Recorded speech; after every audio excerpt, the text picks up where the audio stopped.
now, Boris Johnson blames Pied Piper Nigel Farage for the role he played in the destruction of the Tories.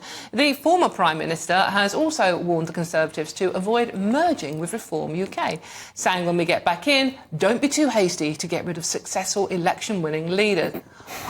Right, OK. I want to know, is he right, though? So let's see what my super panel make of this. They've been getting on way too well already. Henry Hill and James Schneider. I mean, chit-chatting during the break like mates. I mean, come on. Have a heated debate, gentlemen. Right, OK, so Boris Johnson is saying the Tories can do this on their own, Henry. You know, we're going to go in. We don't need reform. Is he right?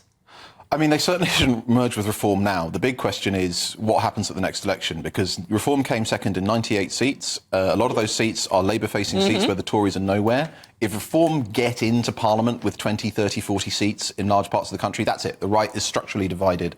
At some point, 10, 15 years down the line, you're going to have a Canada-style merger. But for now, Boris is right. But I think the shameless thing about this is what's the single biggest driver of Reform UK getting in? It's the Conservatives catastrophically breaking their promises on immigration. Who broke that promise? Boris Johnson. He won a mandate in 2019 to deliver Brexit and bring immigration under control, and he used the points-based system to massively liberalise the system. That's his fault. And I honestly admire his chutzpah. Just being able to blame other people for that, but that was him that did it. James? Well, the Conservatives, of course, have no right to rule, and I think saying, oh, it was the fault of these other people that our party that's been in power for 14 years got turfed out by the electorate that hates them is a bit rich. But sort of analytically, he's right. What has happened in this election, compare it to 2019, Labour got fewer votes in this election than in 2019. Oh, yes. Yeah.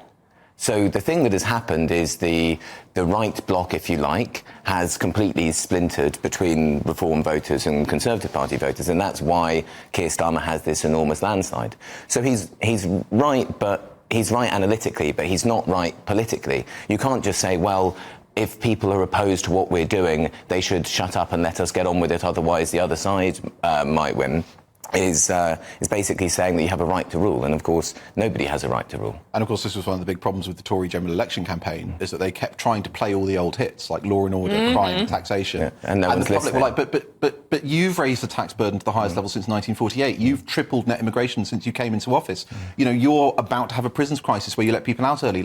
So this bizarre thing where, like, oh, you better vote for us just because the other lot will be worse, only works if you're actually delivering at least a bit on your voters' priorities. And it was the Conservatives that failed to do that. So they're absolutely not entitled. They need to win Reform voters back, but they're not entitled to those votes. Now, I mean, Nigel Farage, for his part, has repeatedly suggested he would not wish to join the Conservatives. However, there are some in the Conservative Party, I think Suella Braverman being one of them, that said she would get in bed with Boris Johnson. I'm sorry for that mental image. It's probably wrong, but you know what I mean.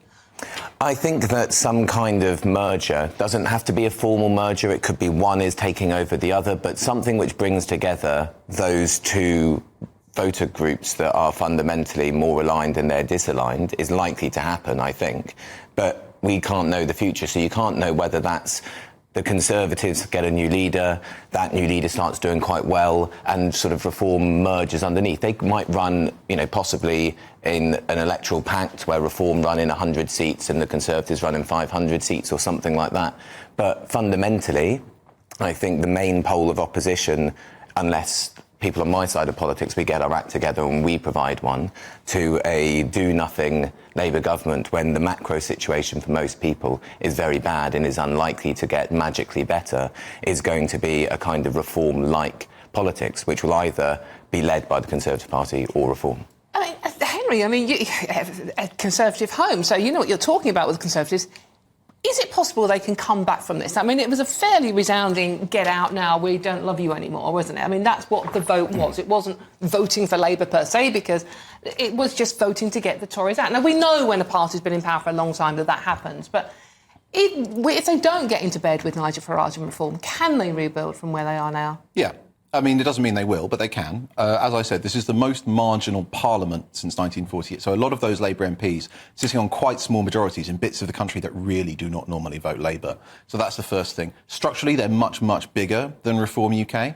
And, of course, it depends on what Reform do, right? Because if Reform organise well, they use their short money well, they hone their messaging and their discipline, maybe they can entrench. But look at UKIP in the European Parliament. Like, they don't have a history of doing that. There's a chance that actually the wheels fall off Reform Reform UK over the next 5 years, in which case Conservatives will have an opportunity to reconsolidate that right-wing bloc under one party. But as I said, if in 2029 Reform are disciplined and targeted and they break through in 20 or 30 seats, at that point you are talking about a Canada-style merger probably in 10, 15 years' time.